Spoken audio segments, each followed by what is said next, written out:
हाय. तर आज दुपारी जेवणात भाजी आहे, थोडी चपाती आणि भात संपलाय.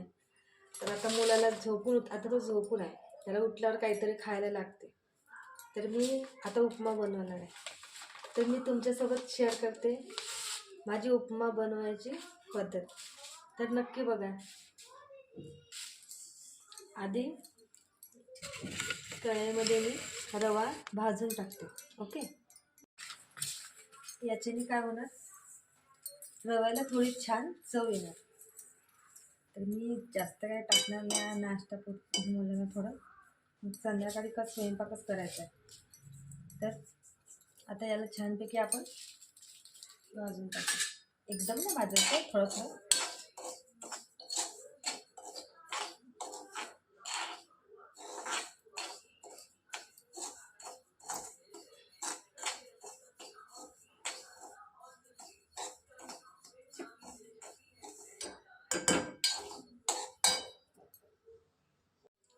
तर बघा, मी काही जास्त रवाला नाही भाजले, एकदम लाल होतपर्यंत नाही, पण मीडियम साईज, थोडं मीडियम नाही का, तसं याच्यावर थोडंसं म्हणून भाजून टाकायचं, जेणेकरून जे आपण उपमा बनवतो त्याला चव येणार. तर भाजलेला रवा मी काढून ठेवले याच्यामध्ये, बघू शकता. आता मी यामध्ये तेल घालून शेंगदाणे थोडं तळल्यावानी करून तळून घेईल. माझ्या मुलाला शेंगदाणे खूप आवडतात, पोह्यामध्ये म्हणा, उपम्यामध्ये म्हणा, खूप म्हणजे खूपच आवडतात त्याला. तर आता मी याच्यात शेंगदाणे टाकते. मग हे फ्राय करून झाले की हे पण मी काढून घेणार.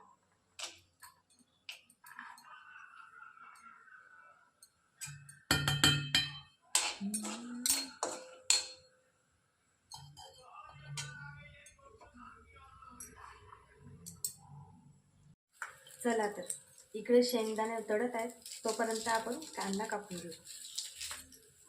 कांदा तुम्ही आपल्या हिशोबाने टाकू शकता, 1-2. मी 2 कांदे टाकते, कारण की मला उपमामध्ये कांदा खूप आवडतो, म्हणून मी 2 कांदे टाकते.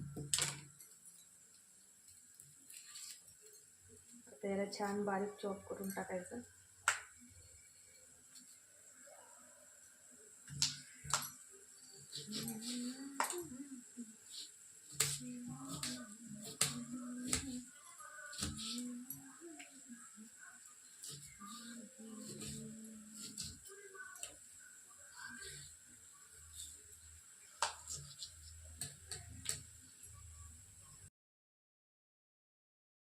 तर बघू शकता माझे शेंगदाणे तळून झालेले आहेत.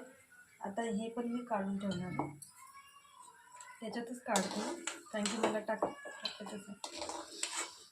तर शेंगदाणे काढून ठेवते. आता यात आपण टाकतोय कांदा आणि मिरची, त्याला बऱ्यापैकी छान फ्राय करून टाकू.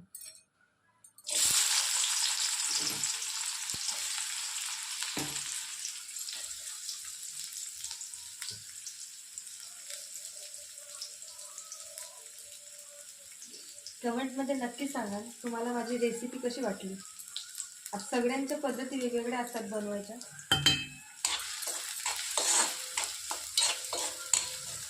आता यात मी थोडी मिरची पण घालते, तर यात मी मिरची पण टाकली. आता याला छान फ्राय करून टाकायचं.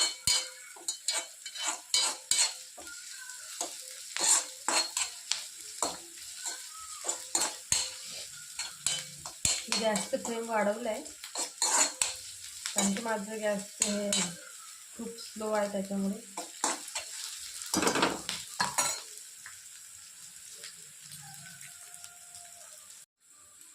तसं बऱ्यापैकी मला उपमाच आवडतो, कारण की पोहे पचायला जड असतात आणि त्याच्यामुळे ॲसिडिटीसारखं प्रॉब्लेम होतो.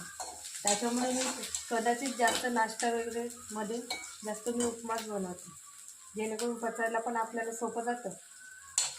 आणि माझ्या मुलाला, माझ्या हस्बंडला, त्यांना पण आवडतात, म्हणून मी जास्त उपमाच बनवते.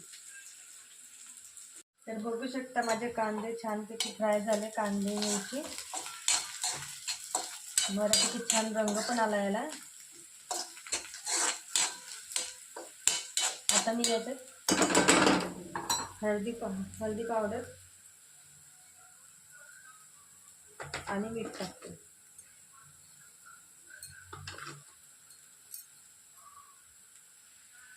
मी थोडं जिरं पण कोणी टाकू शकतं, असं काही नाही, जिरं टाकलंच पाहिजे.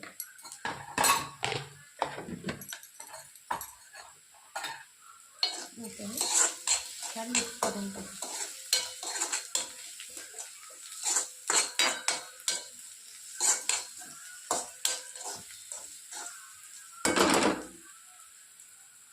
मी आता याच्यामध्ये एक चॉप केलेले टमाटर पण टाकणार. तुम्ही तुमच्या पद्धत साईजने टाकू शकता टमाटर, एकदम बारीक असं काही नसतं. एका शिजल्यावर पूर्ण बारीक होऊनच जाते, असं काही नाही. आता मी यात टमाटर पण घातली. आता याला छानपैकी मस्त शिजू द्यायचं छान, जोपर्यंत हे टमाटर थोडे चिमत नाही तोपर्यंत. जोपर्यंत छान छान मसाला शिजत नाही तोपर्यंत कसं उपमाला चव येत नाही. त्याच्यासाठी आता थोडं छानपैकी शिजू देते. मी याच्यात थोडं पाणी टाकणार. पाण्याला उकळी आली की मग त्याच्यात आपण रवा घालू आणि मग झाकून ठेवून छानपैकी मिक्स झालं का मग झाला आपला रवा तयार. मी याच्यामध्ये थोडं पाणी घातले जेणेकरून मग छानपैकी मिक्स होऊन जाणार. आधी थोडंच टाकलं मी ना पाणी, छानपैकी शिजू देते आधी. आता याच्यावर काहीतरी झाकून ठेवायचं.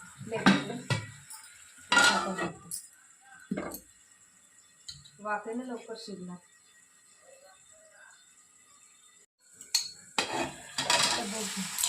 बघा छानपैकी मिक्स झालेलं आहे. आता यात मी पाणी घालते. तुम्ही तुमच्या अंदाजानुसार टाकू शकता. मी अंदाजानेच टाकली रव्याचं.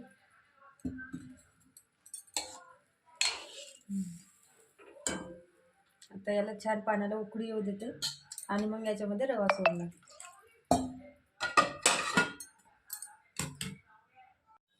तर पाण्याला उकळी आलेली आहे, हे बघा, बघू शकता. आता याच्यामध्ये मी रवा आणि शेंगदाणे दोन्ही पण सोडणार आणि पटकन मिक्स करून टाकायचं, कारण की त्याच्यात गडे पडायला नको. जास्त फ्लेम आधी कमी करून टाकते.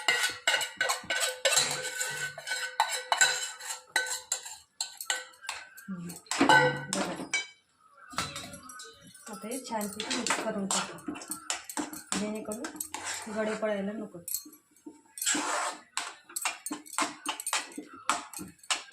आणि पाणी गरम असल्यामुळे लवकर शिजणार.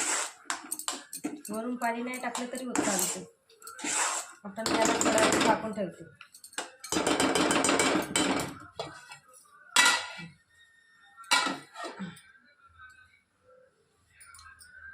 तर बघू शकता माझा उपमा रेडी झालेला आहे. कलर किती सुंदर दिसतंय बघा. तर माझा उपमा बनवलेला तयार झालेला आहे. आता मी याच्यामध्ये कोशिंबीर बघा, खूप सुंदर वाटत आहे.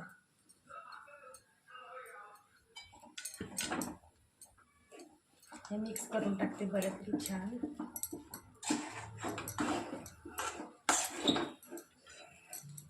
झाला तर माझा उपमा तयार.